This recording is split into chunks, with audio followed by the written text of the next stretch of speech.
Hi, this is Rabbi Samuel Intrator. You are listening to Dave's Gone By on uncradio.com. Enjoy. Zeitgesetz. Well, it is so wonderful for me to be here on the radio again with you on this Dave's Gone By radio program. I have interviewed actors and authors and singers and entertainers and people who don't do anything particularly special. Not sure why I bothered interviewing them, but I did. But here I get to talk to an actual fellow man of the cloth, another rabbi, and not just any rabbi, a rabbi who ran the famous Carlebach shul for more than a decade. Not only that, after he was doing that, he's involved with an organization that is trying to make peace in the Middle East. Good luck with that. But they're doing it through comedy, through funny videos, and I'm intrigued by this because they actually made me laugh. And, you know, with the pain in my prostate, very few things do that. So I want to welcome to this program the wonderful Rabbi Samuel Intrator. Shalom, Rabbi. Welcome to the neighborhood. Shalom, Rabbi. Rabbi, can I ask you for a bracha, for a blessing, that we should succeed in our mission to make peace? You know, I would love to give you a blessing for that, but you're going to convince me first that you have an idea that people have not tried for the last 65 years. I mean, what makes you think that your policies, that your ideas are going to succeed when millions of people have failed again and again? What are you offering? And if you convince me, I might give you a blessing. I think the name of our organization is Real Peace Middle East, and what we're trying to do is look at the peace process in as real a way as we can, and not be limited by one or two agenda issues. In the past, one of the big issues brought up with regard to the peace process has been Israeli settlements and occupation. And that's an issue. But other issues have been totally ignored, such as the serious incitement that often comes out of Palestinian Authority TV that is very hateful many times towards Israelis, and in many cases refuses to recognize even the existence of the State of Israel in textbooks that are taught to Palestinian children. Tel Aviv and Haifa are seen as port cities of a future Palestinian state. Government of the Palestinian Authority has made it very clear that it is not willing to recognize Israel as a Jewish state. So it seems to me as if these issues also need to be on the table in serious discussion, and they've not been. When people in the peace movement have talked about peace, they've generally not talked about these issues. It was only Israeli occupation, and it was settlements, and those issues are all that you hear. And I think the reason why they have failed is because they're not putting everything on the table. The Palestinian government, Palestinian Authority, I should say, currently has a coalition government with a terrorist organization, Hamas. And all these kinds of issues impede the peace process. Now, Rabbi Intrator, I'm going to interrupt you there because, you know, as a Jew, I talk a lot as well. But here's the deal. I agree 103% with it. Not just 100%, but I add an extra 3% because I agree with you so strongly on all these things. But what you're saying is not necessarily a solution or an addition to peace. All you're saying is the thing that pro-Jewish people like us, pro-Zionist people like us, have been saying forever. If anything, you're polarizing things more to the pro-Israeli side just by mentioning, oh, well, they don't recognize the state and they're with a terrorist. How is that helping?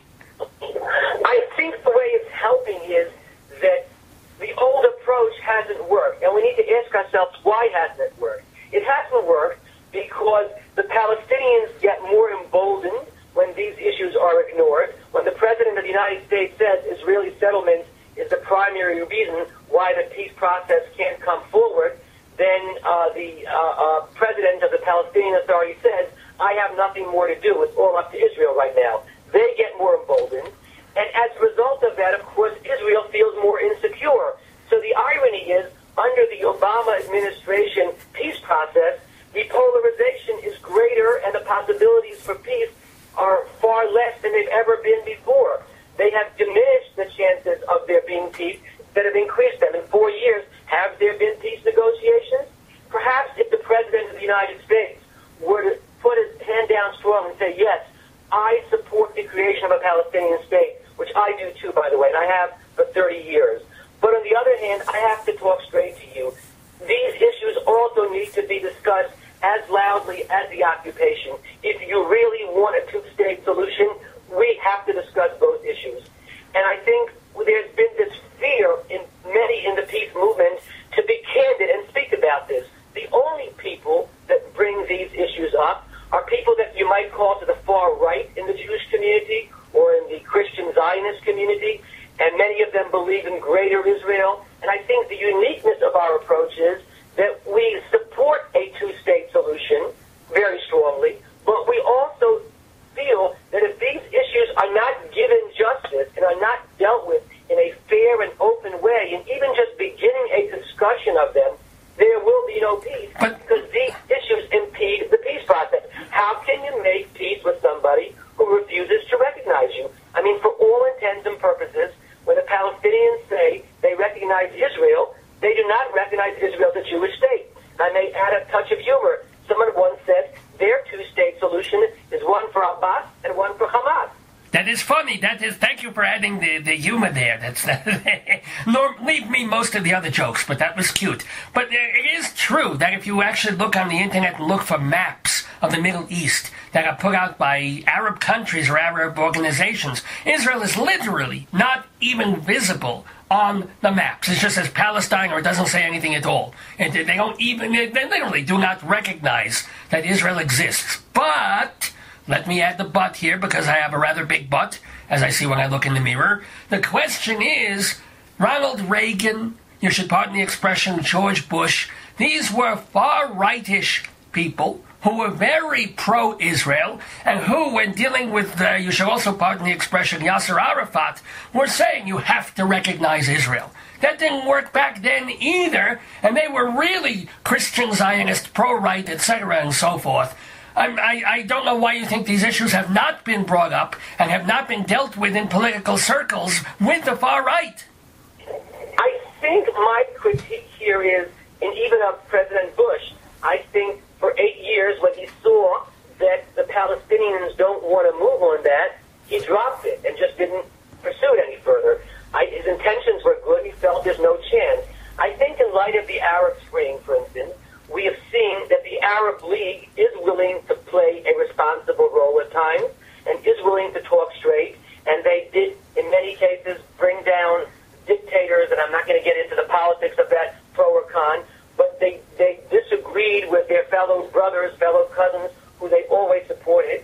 And I think there is an opportunity here. I think it's the President of the United States, someone like Barack Obama especially, who is known to be a staunch advocate for peace. If he would talk Turkey, if he would talk straight, and he would say, there cannot be peace if you do not teach your children to recognize Israel as a Jewish state, if your maps do not recognize Israel. I think we need to start pressuring them. I think my critique maybe of Bush was that there was no pressure. It was, okay, you don't want to recognize Israel, I can't pursue the peace process. I say, let's begin pressuring, let's make that the imperative, let people in the peace movement start screaming and saying, we want peace, but we want a real peace, not a kind of superficial peace, but has no real results. And if I may turn to humor and tell you that we put out a series of webisodes, and in one of them, we have a 50s-style kitchen that a young lady is trying to bake a cake, and she puts in different ingredients. The various ingredients she puts in include Hamas and Iran and all the wars that the Israelis and the Arabs have fought, and President Abbas, a leader who refuses to sit down and negotiate peace at this point, and President Obama and Prime Minister Netanyahu, who basically do not trust each other. And when you mix all these different ingredients that clash with each other together, you know what happens in the end? What happens? The cake and the kitchen explode. There's an explosion. And I think what we're saying is that this peace process is explosive because it is mixing elements that clash with each other. If we're talking peace, we need to talk peace. You can't raise your children on war and brainwash your children and talk war and then say you're for peace. And I think my critique is of the peace movement. Why are people in the peace movement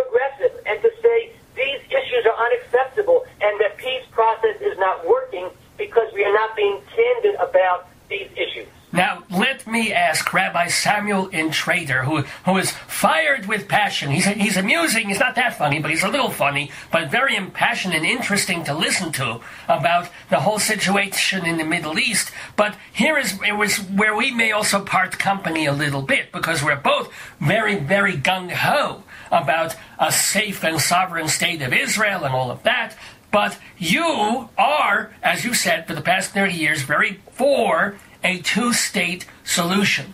I am not so sure, A, that is workable, or B, necessary. Why does the Palestinian state have to be in Israel, or part of Israel? Why can't they live somewhere else in the Arab world? You know, I'm dealing with a status quo.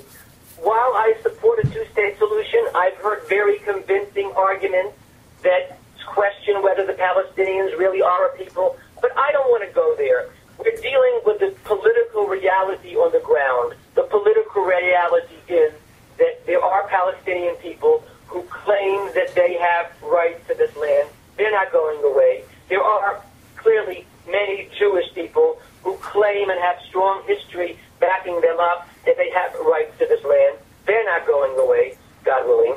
So what we need to say is the only way that we can bring peace to this process is if we teach the two sides to accept each other and coexist. I think what you're putting forward is probably not realistic based on the reality on the ground. A peace process right now is equally not realistic based on the reality on the ground. What we do need to do is begin broadening the discussion to include the kinds of issues I've spoken about, and then maybe we can create conditions that will force the two people to accept each other and learn to live side by side. So, it's not an easy process. Do you make Jerusalem an international city? Is that your thing too? I believe that Jerusalem clearly has strong historic connection to the Jewish people. For 2,000 years when we were in exile, we prayed to Jerusalem, we prayed for Jerusalem, with Jerusalem. I think that is something that clearly is a non-negotiable issue from our perspective. There are ways of still recognizing, as Israel has done very progressively and in a very open way, Arab and Palestinian rights within the city of Jerusalem. But I think Jerusalem clearly, the Jewish community, the Jewish people have strong rights to that go back thousands of years, and that is a deeply emotional issue that I think we can't just put on the table and say, okay, we'll internationalize that too. But to be truthful, if that were the only impediment to peace, and if we were to see that the Arabs are really ready to live side by side in brotherhood together with Israelis, and they cut their incitement, stop the terror, and the only impediment were the status of Jerusalem, I think there would be a way to work that out too. But we're a far cry from that right now. Jerusalem is Israel's capital. It has always been, and God willing, always will be. I mean, there are so many things I agree with you with, but I wonder if you are too much of an idealist in a lot of ways too. I mean, a lot of the things are saying, oh, we have to demand this, and this will be sensible, and the Arabs will listen, and we'll force them to listen, and then we'll coexist, and Jerusalem will work. I mean, I really wonder if you do have, as wonderfully as you're talking, if you really do have any kind of solution that hasn't been put forward or just squashed by, as you say, the realities on the ground. I would like to suggest that I'm a pragmatic idealist. I do believe in peace, and the handwriting on the wall right now does not suggest it in any serious way. But the pragmatic reality is that if either side has total domination, there will not be peace. So the pragmatic reality is that we need to create conditions, and that is something new, Rabbi, that has not been talked about. If people in the peace movement would talk the way I'm talking, and the Palestinians would hear that the progressive community that wants peace and that has been screaming peace so strongly for all these years is calling them to task and is saying, you have got to respond to these issues. We are not going to ignore them. I think there would be a change. I think they're getting away with it because many in the progressive community are deaf to this discussion and they don't want to hear about it. They just want to blame Israel. It's convenient. It's a reflex reaction of superficial nature. It's all Israel's fault, and I think that is why the Palestinians get more emboldened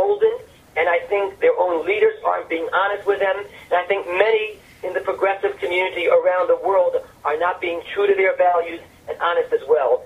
Real peace, Middle East, requires a very open discussion. There's nothing novel to what I'm saying. You know, a great rabbi, Rabbi Moshe Chaim Luzzatto, said in an introduction to his book, Mesulat Yesharim, he said something so beautiful. He said, what I am saying is nothing new, but just as it's not new, people have a tendency to forget it. The purpose of my book is to remind people that in order to have a true peace process, we need to discuss these issues. And that is my critique. And I feel that President Obama has really not paid any serious attention to these other issues. And that's why he has failed. And that's why he has done the exact same thing that George Bush did, has had no movement on the peace process.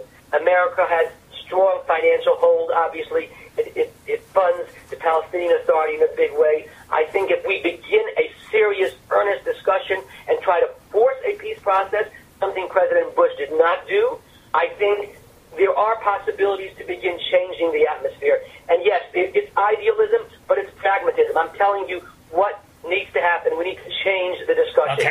Okay. I need to change the discussion as well here to go on a different track. I think you certainly have made a very strong point, but I want to find out a little more about you, Rabbi Samuel Intrator. I want to know how you became a rabbi. How I became a rabbi? Yes. I was born a rabbi. No, in a word, I've always been inspired by rabbis as a child. And when I say I was born a rabbi, from my earliest memories, rabbis were very inspirational in my life. And I was blessed to have been in the presence of some. I grew up in a little town in Baltimore, and there was a Rabbi Taub there who was very inspirational, Rabbi Sternhold. At any rate, these rabbis had a strong influence on my life. As I got older, I moved to New York, and I met other great rabbis. The Rabbi of Bobov had a great inspirational effect on me. And then I met my master, my teacher, Rabbi Shlomo Carlebach, and he kind of bridged a lot of worlds for me. He sort of took me back to my roots, to my childhood, with his deep spirituality, but also put it forward in a very progressive, idealistic way, if you will. And that resonated very strongly with me, and that sort of helped me progress to a form of rabbinate that is very joyous, very optimistic, very positive. Is it mystical in any way? People say he was almost a sort of a mystic kind of person, or is that? Yes. What does that mean? How was he different from the other rabbis who imparted their learning to you? I think his mysticism, as you say, his modernity, his tradition, he took me back to the world of my grandparents, but also allowed me to peek at the world of my grandchildren. And I think being a very modern man, he would march in the peace demonstrations in the 60s, but he would also go into Hasidic courts and interact with people that are to the far right and the far left. And it's bridging those worlds that inspired me. Most of my teachers, masters that I met before, either fit into one of those two worlds, many of them, most of them more to the right. And he kind of bridged those two worlds for me. He took that ancient, older tradition and made it very contemporary, very futuristic, and infused it with lots of zeal and excitement. And that talked to me in a very different way. Now, how old was he and were you when you first came into his temple? Was he already getting towards being really old, or what? He was, he was, I would say, in his late 40s, and I was a teenager in my late teens, and early 20s perhaps. And, it was just the right time. He had developed his process very powerfully by that point, and I was seeking, living in two worlds. I was in college, and Michael Harrington was my professor at Queens College, and the author of The Other America, very progressive, a great soul who had a great effect on me. And then I would go for Shabbat to Bobov, a Hasidic court in Brooklyn, and be touched by the charisma and mysticism of the Bobover Rebbe. And both of those worlds were like stirring in my soul, and Rabbi Shlomo Carlebach helped synthesize those two worlds for me. Well, speaking of being touched, the elephant in the room is the allegations that have come out against Rabbi Carlebach since his death, which is not really fair to someone who's dead. But have you any idea? Did you know anything about what was also going on with him? I tell you, as he's quoted the elephant in the room, and it's posthumously. Obviously, these stories did not surface in any way when he was alive. And I think what that does is it obviously complicates the situation very severely. It is very difficult to posthumously go back in history and account for. Shlomo Carlebach was a very loving man. Well, he embraced every human being, every child, literally embraced. He probably hugged more people in the world than any human being alive. And he traveled the world, and that meant men and women, and that meant children and old people. And from that warmth, one could assume messages are misunderstood, especially when there's a male-female chemistry that gets sometimes intermixed. I knew him to be a very loving, compassionate, caring person, deeply spiritual, and I think in that context, he has impacted the world brilliantly. The allegations that you speak of obviously are there, and they're on the record. They can't be denied. They're the reality on the ground right now. But the Shlomo Carlebach I knew didn't resemble that in any way. He was a very loving, compassionate person, and as his personal assistant for many years, an assistant rabbi for several years as well. Excuse me. I did not see that side of him. You saw only everybody has a shadow side, the side they don't want the world. The rest of even the people who seem the most perfect may have a dark side, but you have no personal knowledge or experience or any of that. For you, the Carlebach you knew was only the good Carlebach, right? That's right. That's right. I mean, look, he clearly was not. I wouldn't put him on a level of an idol, obviously, and everybody has shortcomings, and clearly to me, he's very human to me. The greatness of Rabbi Shlomo Carlebach is not that he's an angel or some mystical figure, but that he was human and had shortcomings and had failures. Well, what were the shortcomings? He was able to rise to that very high level and was still able to impact people so beautifully. Well, I'm wondering what human frailties did you see in him? Because when you listen to the records, he is perfection. I met him once on the street. I just saw him on the street and I said, oh my God, it's Shlomo Carlebach. And he seemed really, really saintly. He seemed like he was in another kind of a holy world, literally. So I don't see, what shortcomings did you see from him?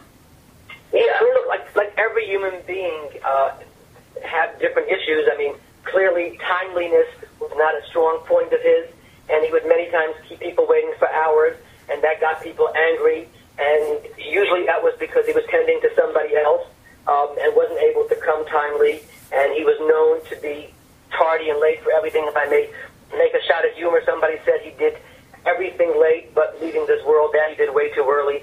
He clearly, was a person who was trying to be a father to a lot of people and trying to be loving to a lot of people, and maybe, he went overboard sometimes in doing that, and that created complications in relationships and other things. I mean, there are clearly, every person has issues, but to me, what we need to remember is that whatever challenges people have with him, we need to remember that the good that he did was so powerful and is having, obviously, an eternal impact.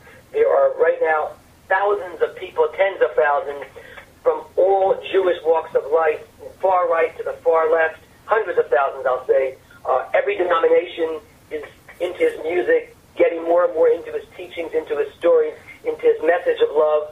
So I would say that is the Shlomo Carlebach we need to remember. And clearly the allegations that are being put forward are serious, and people that are out there in the world need to be careful in that context when they interact, and we need to obviously hear those women and their pain and what they're claiming, but we need to remember that this man literally spent 24/7 tending and caring. He slept a few hours a day, I would say, literally. He was on the phone, he was people visiting him, concertizing, studying. I mean, he didn't have time for that kind of stuff. He was one person who was literally infused and infatuated with his mission day and night, and that's what he engaged in, and that's what I saw him practice. Did you, by any chance, see the musical that was in Florida, and then they brought it to New York for a couple? Yes, I definitely saw it, and I think it makes a brilliant attempt at trying to get his message through, and I think it succeeds in that people get a sense that here was a man who tried to teach love to the world and tried to root it in his tradition and tried to reach out. And I think that, again, it's not obviously a literal biography of his life story, so there are a lot of things in there that are factually inaccurate. But that notwithstanding, they never intended for it to be factually accurate. That notwithstanding, the deeper mission of the man comes through beautifully. That, by the way, the name of that show is called Soul Doctor. They were trying to bring it to Broadway. They brought it off Broadway for 2 or 3 weeks in the summer, and so I'm not sure where the show is going at the moment, but I just wanted to get that out there. If they're doing it in other places, it's called Soul Doctor. Now, you replaced, in a matter of speaking, the Soul Doctor in the shul. He appointed you his next of, not next of kin, but you know what I'm saying, his replacement. What was that like, going into the shul that this charismatic man ran for so many years? Let me say I tried, for starters, and I will say that he clearly left a very powerful legacy, and the moment he passed away, it was like, he was very well known and very popular when he was alive, but the myth and who the man really was just grew by leaps and bounds, literally within days of his passing, and that created a very powerful energy where people were coming and yearning for the excitement. So together with hundreds, and in many cases thousands of people, we started singing and dancing to his songs and praying in his manner and teaching in his manner. Clearly no one can fill those shoes, but I was there as a vehicle to try to keep that approach going and broadening it by allowing more and more people, obviously, to participate in it, because it was the hottest thing. Literally within weeks and months of his passing, these Carlebach minyanim from the bottom one up just rose around the country and around the world. Unlike other movements that have very strong structures, this didn't have that. It was a genuine grassroots movement, and I started visiting communities around the country in Israel and England, around the world as well, and connecting with people and just helping it, continue in the tradition with which he infused his synagogue in so beautifully. And it was very challenging, obviously, because no one can replace someone like him, but it was an honor, and it was very inspiring at the same time, and it was comforting to be with people and to connect with people who were trying to continue something beautiful and grow it in every way. Well, what happened? You were there for about 10 years running the Carlebach shul, and then something went wrong. What happened? Why didn't that continue? It was time for me to move on. It was the synagogue at that point was growing beautifully, and I had I just gotten married, and Mazel. with a family, needed to sort of deal with family issues. And at that point, as the shul was growing and evolving, there were many people that were getting excited about it. And at a certain point, I just realized that let me take a back seat and do my own thing. And other people stepped in, and the shul is continuing beautifully right now. And here in Florida, I'm in the middle of creating something like that as well. And I travel around the country and do these kinds of programs. And it was a beautiful experience in the years that I was at the Carlebach shul. And at a certain point, you sort of need to move on in life. And God bless me that I'm moving into different worlds, as you see right now as well. Is it the dream again? Yeah, it's the dream again. The one about your mother? No, it's just as weird. I'm standing in front of my temple, completely naked, wearing nothing but my yarmulke. That is odd. I know. I never wear my yarmulke. And all my friends are yelling at me. For being naked or for wearing a yarmulke? Neither. They're yelling at me because I'm talking about how much I love Israel. I'm worried that I'm in love with Israel. Okay. Well, let's talk about that. So when did this start happening? When I was a kid, I went on a teen tour to Israel.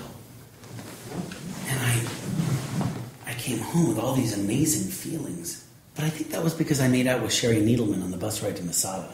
It's a fantasy. You outgrow these things. I know. And I did. I went to college. I learned that Israel was a horrible apartheid place, and, I was fine. Then what? Then there was the earthquake in Haiti.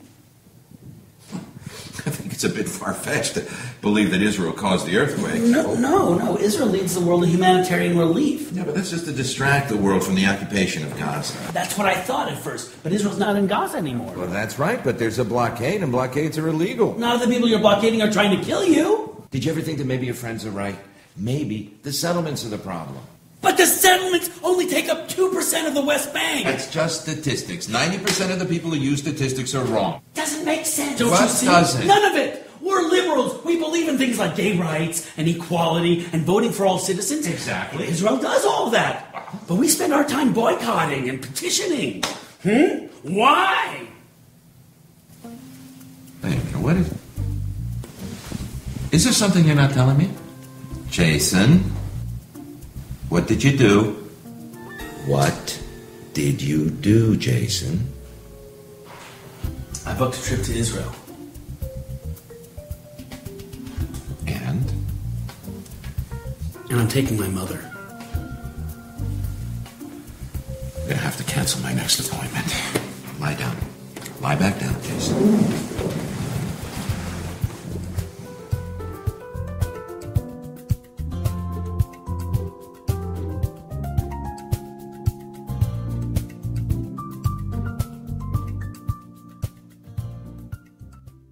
Shalom. Hi, this is Rabbi Samuel Intrator. You are listening to Dave's Gone By on uncradio.com. So, but you are trying to build a shul of your own, as it were, or a congregation in Florida, while doing the Real Peace Middle East organizational stuff. Am I correct? Yeah, and let me just add, if I may, that in the terms of Shlomo Carlebach, in the peace process, just in Israel, if I Sure. may, Tie it all together with a beautiful red bow. Go ahead. I'll tell you. We'll try. I was driving with him once on the BQE. I hope there's no police officer listening. Maybe I was going 80 miles an hour. I don't remember. At any rate, as we're talking, and I said to him, Shlomo, this is probably in the 80s, and I said, what would be so wrong if the Palestinians have their own state, and if over the course of 5 years, which is what the peace process meant back then, Israel gives a little bit of land, and they put their weaponry down, and if after 5 years the evolutionary period takes us to giving them a state, that they'll have their own state and will live in peace.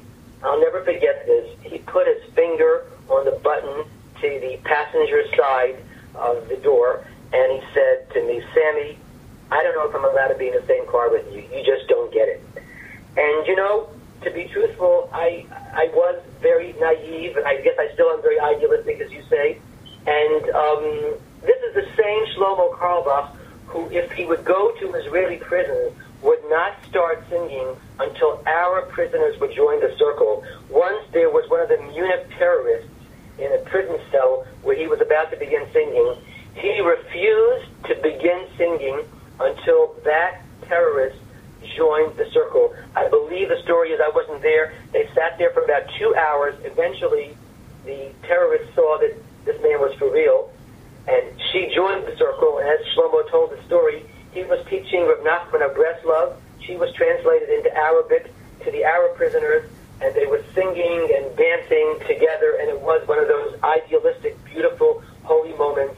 So I want to point out, this is the same Shlomo Carlebach who was idealistic, but was pragmatic.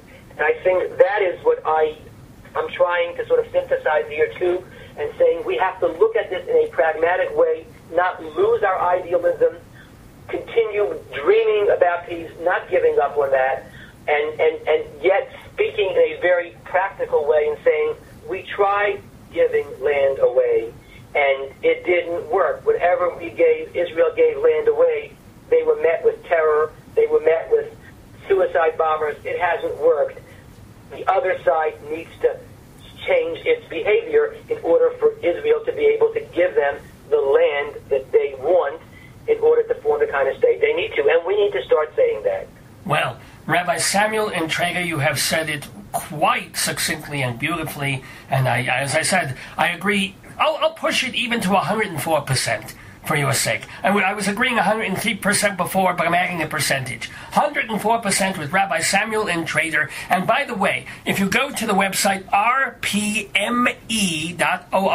Real Peace Middle East TotalTheater.org, then you can see what he's talking about and see these very amusing, they are funny videos that they're putting together to get their points across. They're also on YouTube, of course, which is where you can see them. So, Rabbi Intrator, I just want to thank you so much for being so open and honest and truthful and out there with what you're saying, both on this program and in the world at large. And I wish you best of luck and mazel and glick with your shul that you're developing in Florida and your organization and your family and everything else that you're doing. Rabbi Zeitazint, may I ask you now, as I did initially a half an hour ago, can you now give us a bracha to succeed in this project? Oh, my goodness. Let me try. I'm not that good at being put on the spot, but let me see. It's Baruch atah you, and I hope you really succeed. It would be nice to have some peace, 'cause that is what we all need. Thank you, Rabbi Intrator. You couldn't be greater. Amen. Amen. Thank you so much, and God bless you, and keep doing what you're doing. Lovely chatting with you, Rabbi. God bless you all.